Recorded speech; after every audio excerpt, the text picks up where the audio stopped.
لا نبي بعده وعلى آله وأصحابه الذين أوفوا عهده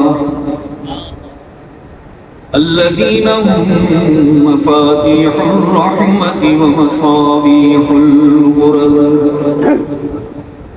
أعوذ بالله من الشيطان الرجيم. بسم الله الرحمن الرحيم. إن الله اشترى من المؤمنين أنفسهم وأموالهم بأن لهم الجنة يقاتلون في سبيل الله فيقتلون ويقتلون وعدا عليه حقا في التوراة والإنجيل والقرآن ومن أوفى بعهده من الله فاستبشروا ببيعكم الذي بايعتم به وذلك هو الفوز العظيم. صدق الله مولانا العظيم. وقال رسول الله صلى الله عليه وسلم: من يرد الله به خيرا يفقهه في الدين. وصدق رسوله النبي الأمي الكريم.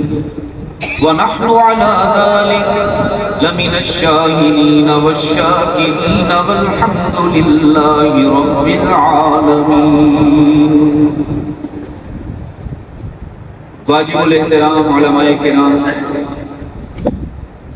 ارباب علم و دانش، محترم بزرگوں، عزیز دوستو، آج 28 جولائی 9 محرم الحرام 2023 ہم یہاں جامع مسجد کرنال والی لیا پنجاب پاکستان میں سالانہ شہداء اسلام کانفرنس کے عنوان سے معنون اس مبارک تقریب میں دعوت اور تبلیغ کی نسبت سے جمع ہیں۔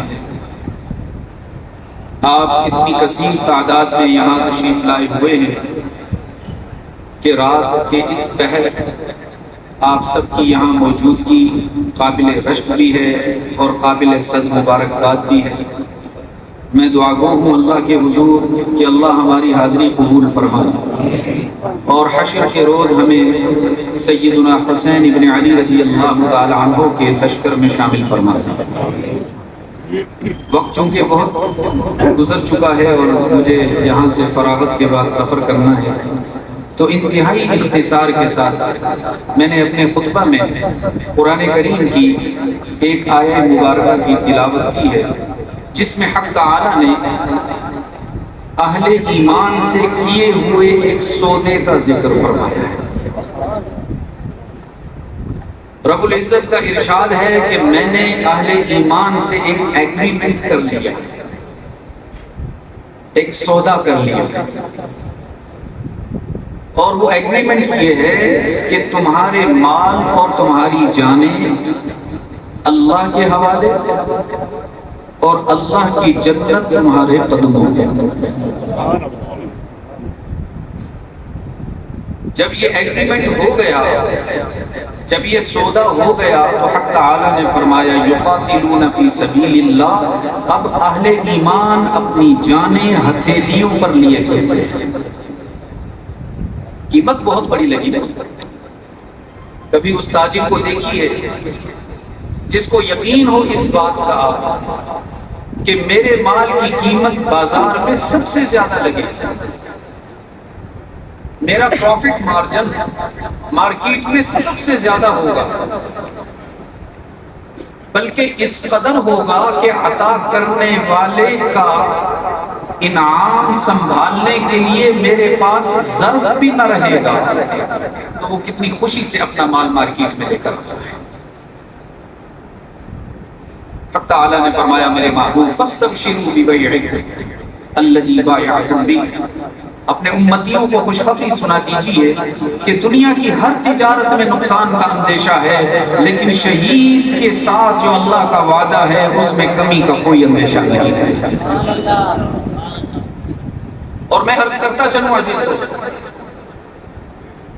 کہ شہید گلشن انسانیت کا پھول ہے، شہید کائنات انسانی کی روح ہے۔ جیسے ایک مالی جب گلاب کا پودا لگاتا ہے تو اس کو کانٹوں سے کوئی غرض نہیں ہوتی، اسے پھول کی طلب ہوتی ہے۔ آپ نے گلاب کا پودا دیکھا ہوگا، اس قدر کانٹے ہوتے ہیں کہ اس کے پتے بھی کانٹوں میں الجھے ہوئے ہوتے ہیں، لیکن مالی کا مطمع نظر، مالی کا مقصود وہ کانٹے نہیں ہوتے، پھول ہوا کرتا ہے۔ یہی وہ فلسفہ ہے جو اللہ نے تخلیق انسان کے موقع پر فرشتوں کے سامنے پیش فرمایا۔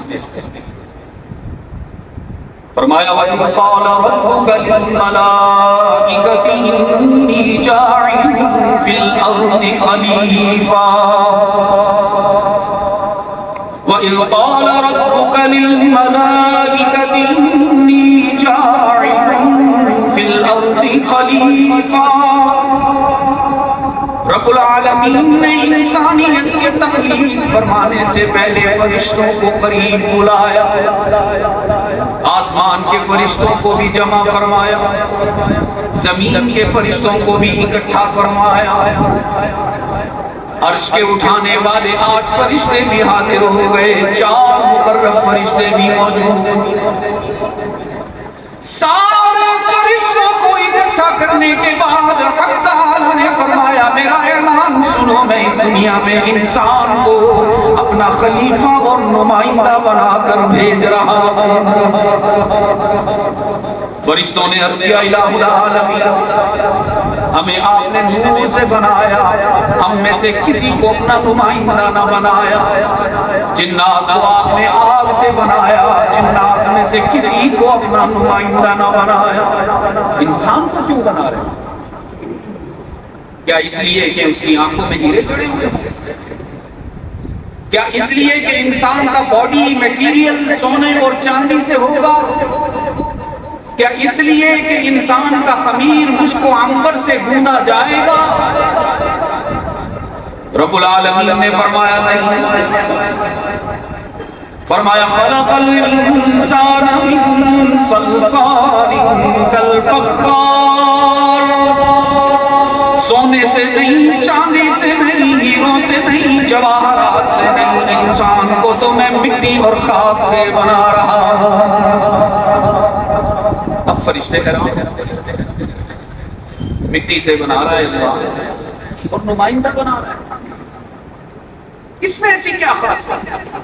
مٹی تو اتنی حقیر سی چیز ہے، جسم پر لگ جائے ہم دھو ڈالتے ہیں، لباس پر لگ جائے لباس بدل لیتے ہیں، انسان میں ایسا کون سا کمال ہے؟ رب العالمین نے فرمایا میرے انسان کو حقیر نہ سمجھنا،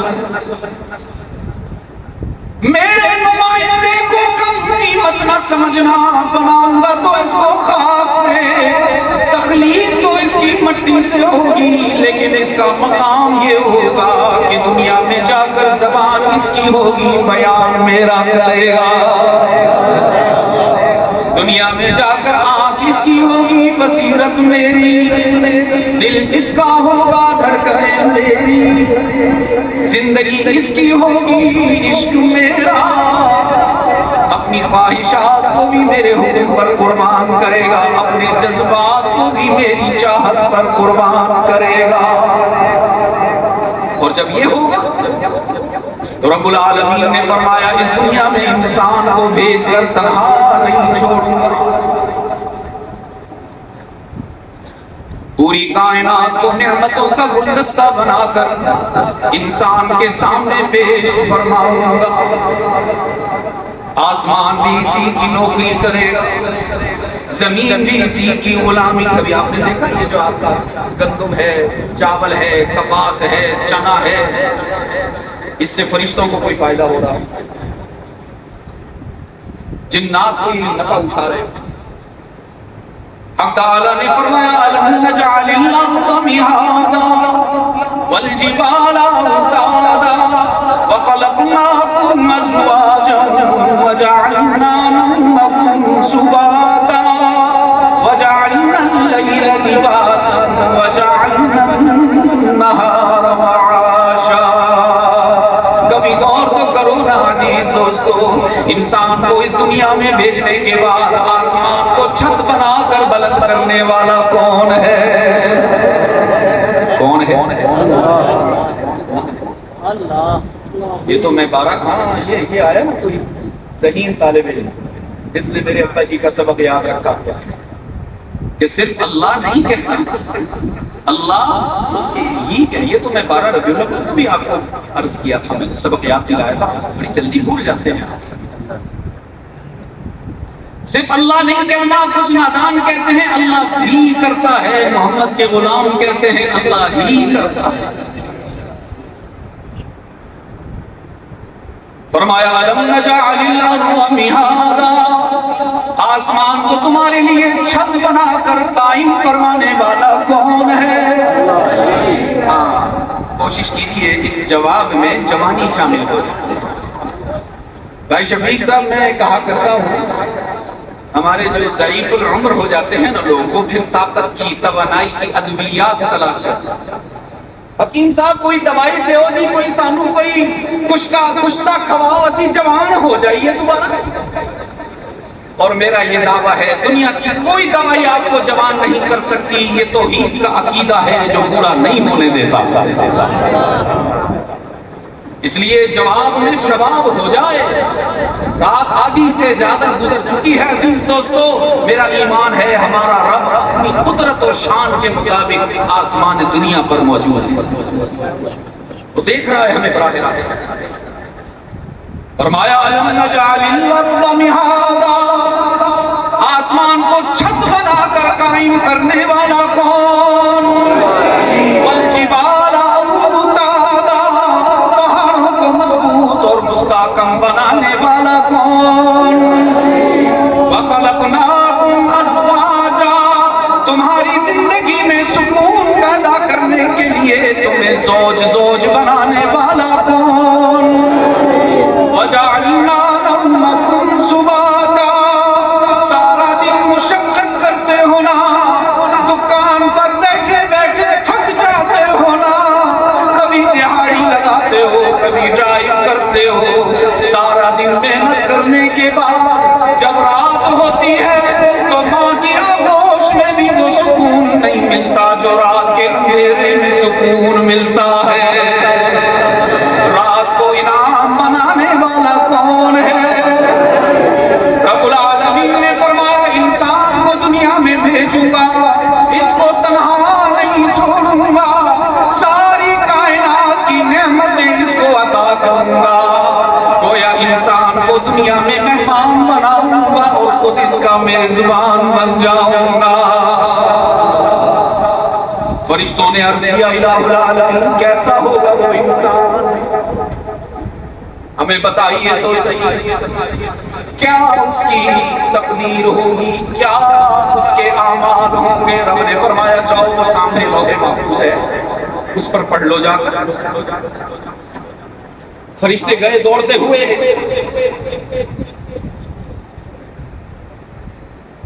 تقدیر انسانی کا مطالعہ کرتے ہوئے بڑے حیران ہوئے فرشتے.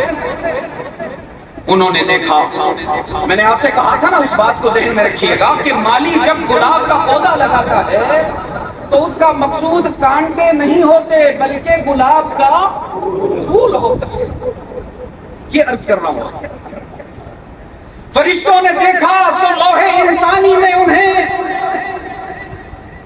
قابیل نظر آیا جو اپنے بھائی حابیل کا سر کاٹ رہا تھا، کانٹا نظر آیا.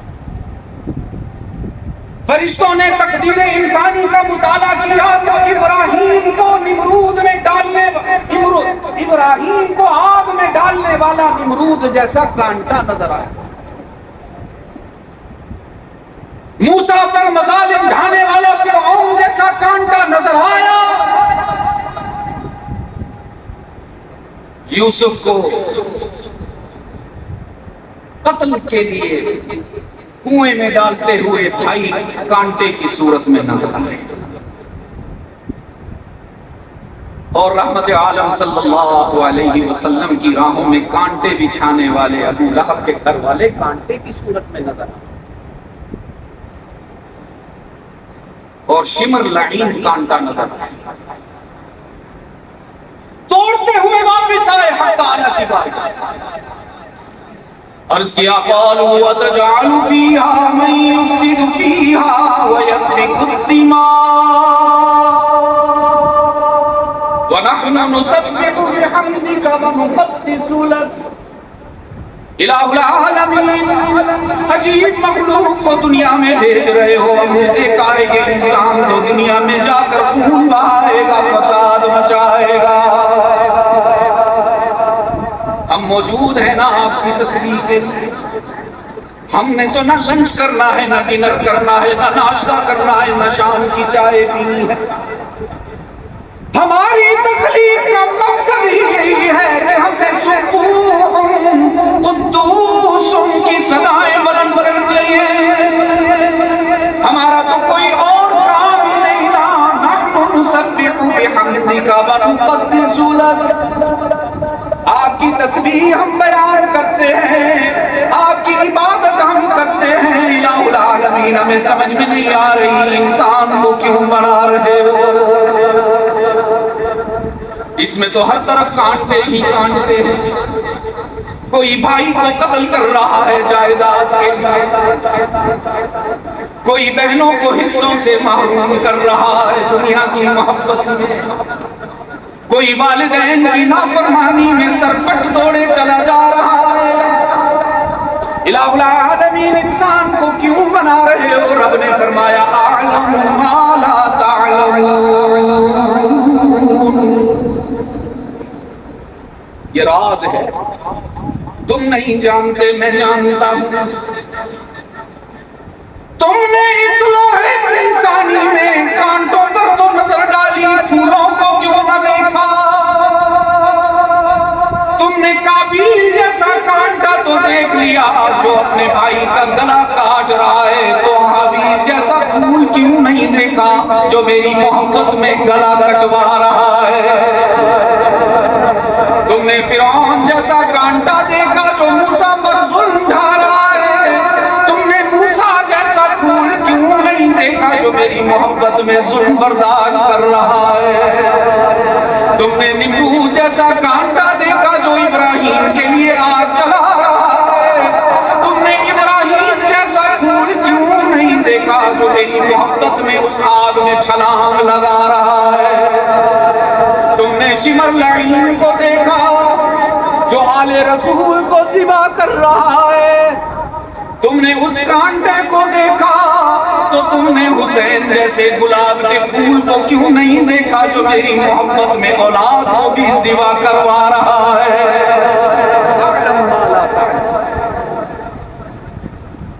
یہ وہ پھول تھے عزیز دوستو جن کے لیے کائنات بنی، جو اللہ کی چاہتوں کا مظہر بن کر آتا ہے۔ وہ کسی نے بہت خوبصورت بات کہہ دی کہ اے کربلا کی خاک تم اس احسان کو نہ بھول، تڑپی ہے تجھ پہ لاش جگر گوشہ بطول، اور میں کہا کرتا ہوں جب مائیں فاطمہ جیسی تھیں تو بیٹے بھی حسین جیسے ہوتے تھے۔ اب میں کیا گلہ کروں اور کیا شکوہ کروں کہ ہمارے اس اسمارٹ فون نے کیا کیا تباہیاں مچائی ہیں، کیسے ہماری بچیوں کے اخلاق اور حیا کا جنازہ نکالا ہے، اگر میں بیان کروں تو زبان جل جائے۔ میں جہاں بھی جاتا ہوں ہاتھ جوڑ کر کہتا ہوں کہ شادی سے پہلے اپنی بچیوں کو اسمارٹ فون سے محفوظ رکھیں، میں ہاتھ جوڑ کے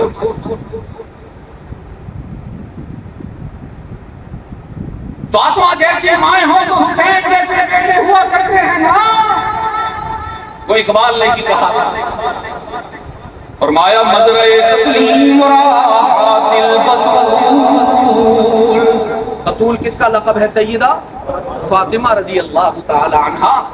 اگر آپ اس کا لغت میں ترجمہ دیکھیں گے تو شاید متبدل الیہ تبدیلا سے اس کو کشید کیا گیا ہوگا، لیکن میں آپ کے سامنے بطول کا وہ ترجمہ پیش کرتا ہوں جو سید عبد المجید ندیم کیا کرتے تھے۔ وہ فرماتے تھے بطول اس کو کہتے ہیں کہ دامن نچوڑ دے تو فرشتے بھی وضو کریں۔ فرمایا مزرع تسلیم را حاصل بطول مادر اشراق سوئے کامل بطول بحر محتاج دل شاد نسو با یہود چادر قدرا فرو آدب پر وردائے صبر و رضا آسیہ کردان ولو قرآن سرا۔ اقبال کہہ رہے ہیں قربان جاؤں میں سیدہ فاطمہ رضی اللہ تعالی عنہا پر جو اپنی والدہ سیدہ خدیجۃ الکبریٰ کے اسوہ حسنہ کی عملی تفسیر ہے۔ اقبال کہہ رہے ہیں آؤ میں تمہیں فاطمہ کی ایک خاص ادا سے آگاہ کرتا ہوں۔ خاص ادا، ویسے تو ان کی زندگی کا ہر لمحہ قابل رشک تھا، ہر لمحہ قابل رشک تھا۔ عجیب حدیث آتی ہے، بھائی جمیل صاحب رحمت عالم صلی اللہ علیہ وسلم نے فرمایا جب میری امت الصراط سے گزرنے لگے گی اللہ کی طرف سے اچانک اعلان ہوگا غضوا ابصارکم، اچانک اعلان ہوگا، گزرنے والے تھم جائیں گے، چلتے قدم رک جائیں گے، اللہ کی طرف سے اعلان ہوگا نگاہیں جھکا لو، کسی کو آنکھ اٹھا کر دیکھنے کی اجازت نہیں، سب اپنی نگاہیں نیچی کریں۔ اور دل میں خیال ہوگا ایسی کون سی شخصیت جانے لگی ہے کہ حشر کے روز بھی نگاہیں جھکا دی گئی، ایسی کون سی شخصیت جانے لگی ہے کہ حشر کے روز بھی نگاہیں جھکا دی گئیں۔ اللہ کی طرف سے اعلان ہوگا فَإِنَّ فَاطِمَةَ بِنْتَ مُحَمَّدٍ عَلَى الصِّرَاطِ۔ نگاہیں جھکاؤ، کسی کو نگاہ اٹھانے کی اجازت نہیں کہ میرے محمد کی بیٹی فاطمہ پل صراط سے گزرنے لگے۔ ان کی زندگی کی ہر ادا حسین تھی، لیکن اقبال نے عجیب ادا بتائی۔ فرمایا آدب پر غردائے صبر و رضا، آدب پر غردائے صبر و رضا آسیہ کردان ولب قرآن سرا۔ اقبال فرما رہے ہیں سیدہ فاطمہ رضی اللہ تعالی عنہا کی یہ ادا بڑی ہی عجیب اور دل نشین تھی کہ رات کا سناٹا ہوا کرتا تھا، چاروں طرف ہمادیر سیاہی کا راج ہوا کرتا تھا، ہر طرف خاموشی ہوا کرتی تھی، اور فاطمہ گھر کے ایک کونے میں بیٹھ کر رات کی تنہائی میں چکی میں دانے ڈال کر چکی چلا کر آٹا پیسا کرتی تھی۔ اقبال فرماتے ہیں فاطمہ کے ہاتھ چکی چلایا کرتے تھے اور زبان سے قرآن کی تلاوت ہوا کرتی تھی۔ یہ فرمایا اذا الشمس کوئرت، کیا خوبصورت منظر ہوگا عزیز دوستو۔ میرا وجدان کہتا ہے اس تلاوت کو سننے کے لیے حاملین عرش بھی متوجہ ہوا ہوتے کہ ہاتھ چکی چلا رہے ہیں اور زبان سے قرآن کی۔ فرمایا اذا الشمس کوئرت واذا النجوم انکدرت واذا الجبال سیرت واذا العشار عطلت واذا الوحوش حشرت واذا البحار سجرت واذا النفوس زوجت واذا الموءودة سئلت بأي ذنب قتلت۔ رات کی تنہائی ہے، ہر طرف سیاہی چھائی ہے، فاطمہ کے ہاتھ چکی چلا رہے ہیں اور زبان سے قرآن کی تلاوت ہو رہی ہے، اور ادھر دور جھولے میں ایک پنگھوڑے میں چھوٹا سا حسین لیٹا ہوا ہے جو دیکھ رہا ہے میری ماں چکی چلا رہی ہے، قرآن کی تلاوت نہیں چھوڑ رہی۔ یہ منظر دیکھ کر حسین نے اپنے دل میں وعدہ کیا، میری ماں تو نے چکی چلاتے ہوئے قرآن پڑھ کے دکھایا نا، تو میں بھی کربلا میں گلا کٹا کے قرآن پڑھ کے دکھاؤں گا۔ ماں نے قرآن نہیں چھوڑا تو بیٹے نے بھی قرآن نہیں چھوڑا۔ عزیز دوستو، ماں نے قرآن نہیں چھوڑا تو اولاد نے بھی قرآن کو۔ یہ جو ہم ہر وقت اپنی اولاد کے شکوے کرتے رہتے ہیں نا، جی نافرمان ہو گئی ہے، نماز ادا نہیں کرتی، ارے میرے بھائی جب بچہ نابالغ تھا اس کا ہاتھ پکڑ کر اپنے ساتھ مسجد میں لے کر جاتے تو کیوں پھر وہ بے نمازی بنتا؟ اپنی جوانی کو گزار دیتے ہو بادشاہوں کی طرح، اور بڑھاپے میں پھر متقی بن کر شریعت کا ڈنڈا اٹھا لیتے ہو اولاد پر برسانے کے لیے، کیوں بھائی؟ ہمارے استاذ فرمایا کرتے تھے، اولاد وہ نہیں کرتی جو ماں باپ کہتے ہیں، اولاد وہ کرتی ہے جو ماں باپ کرتے ہیں۔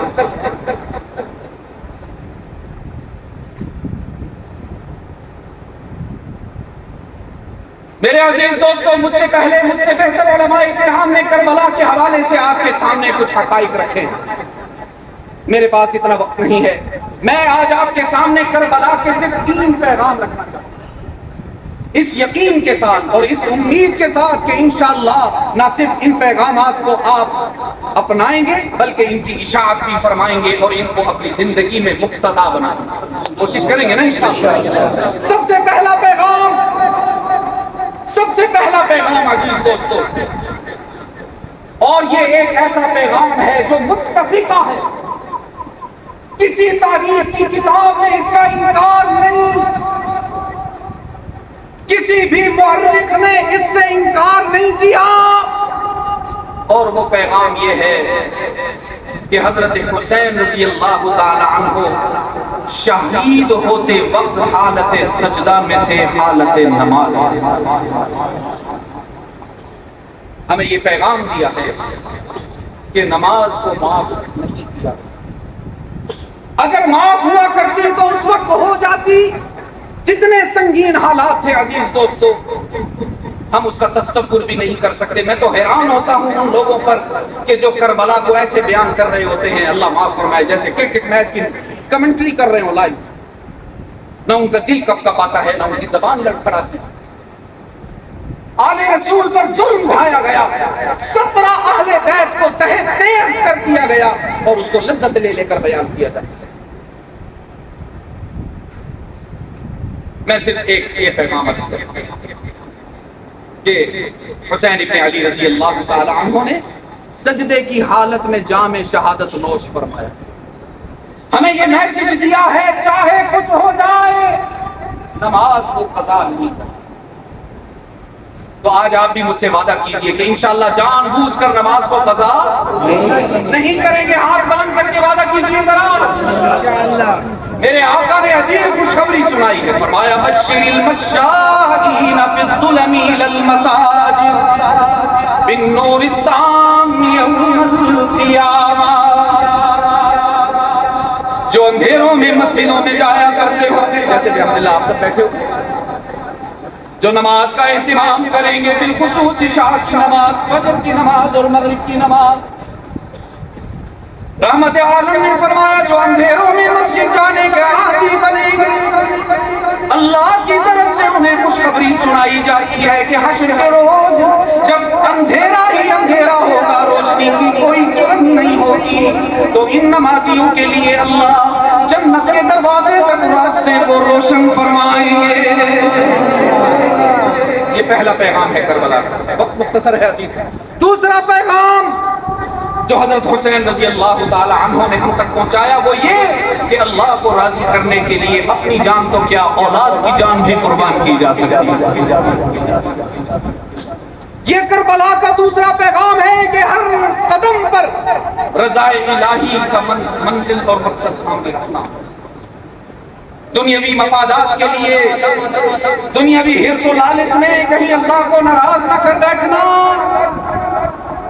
اس کے لیے اگر دکان چھوڑنی پڑے، کاروبار میں نقصان گوارا کرنا پڑے، حرام چھوڑنا پڑے، لذتوں کو قربان کرنا پڑے، جذبات کی قربانی دینی پڑے تو دے دینا، اس لیے کہ جذبات کی قربانی چھوٹی قربانی ہے، علی اصغر کی قربانی بڑی قربانی۔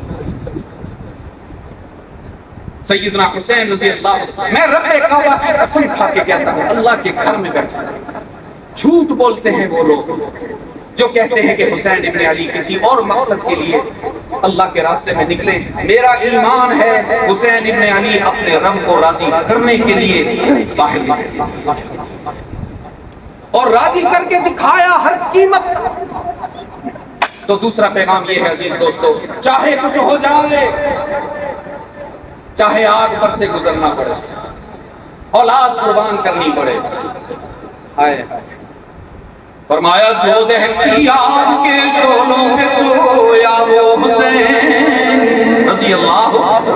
کوشش کیجئے نا یہ خراج تحسین تو بلند آواز میں پیش کر دیجئے۔ مجھے اندازہ ہے کہ رات آدھی ہو گئی ہے، آپ تھکے ہوئے بھی، لیکن کیا کروں، ویسے تو ہمارے بڑوں کا حکم۔ فرمایا جو دہتی آگ کے شعلوں پہ سویا وہ حسین رضی اللہ، جس نے اپنے خون سے عالم کو دھویا وہ حسین رضی اللہ، جو جوان بیٹے کی میت پر نہ رویا وہ حسین، جس نے سب کچھ کھو کر کچھ نہ کھویا وہ حسین، فاطمہ کے لال کا اونچا ہوا نیزے پہ سر، پتا قیامت دہر میں اسلام اونچا ہو گیا رضی اللہ۔ ایسا اللہ کو راضی کیا۔ وہ کسی اور بھی خوش نصیب نے عجیب بات کہی کہ فرمایا سجدے میں سر جھکا ہوا نیزے پہ سر بلند،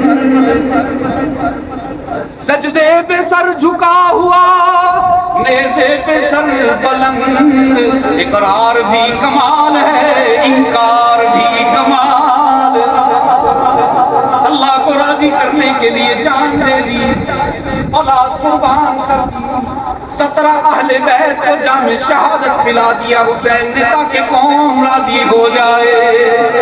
یہ دوسرا پیغام۔ اور تیسرا اور آخری پیغام آج کی اس ملاقات کے حوالے سے جو میں آپ کے سامنے رکھنا چاہتا ہوں عزیز دوستو، وہ یہ ہے کہ اگر آپ پر کوئی ظلم ڈھائے، اگر آپ پر کوئی ستم ڈھائے، اگر آپ کا کوئی حق مار لے، تو حسین ابن علی رضی اللہ تعالی عنہ نے یہ میسج دیا ہے، خود بدلہ نہ لینا، خود انتقام نہ لینا، اپنے انتقام کو اللہ کے حوالے کر دینا۔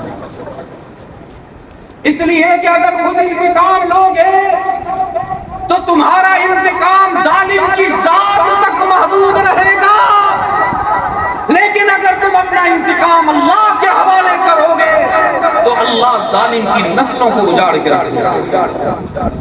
میں دعوت فکر دیتا ہوں آپ سب کو کہ آج حسین نام کے بچے تلاش کرو، کائنات میں لاکھوں ملے اور شمر نام کا ایک بھی بدبخت نہیں ملے۔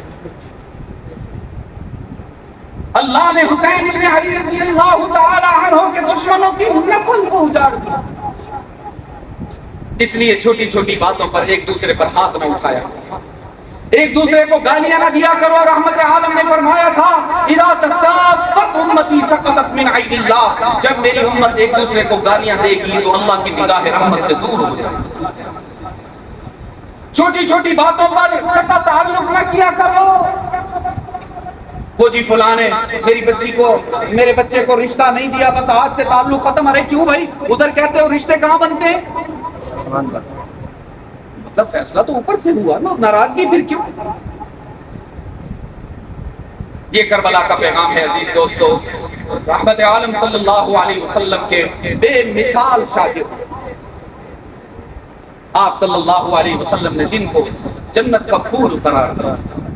روایت میں بڑے عجیب الفاظ آتے ہیں شفیق صاحب کہ رحمت عالم صلی اللہ علیہ وسلم کے بارے میں آتا ہے جب حسن و حسین سامنے آتے تھے، یضمہما و یشمہما، میرے آقا ان کو اپنے سینے سے بھی لگاتے تھے اور ان کی خوشبو کو محسوس کیا، جیسے ہم عطر لگاتے ہیں خوشبو محسوس کرتے ہیں، تو حضور اکرم صلی اللہ علیہ وسلم اپنے دونوں بچوں کی خوشبو کو محسوس کیا کرتے ہیں۔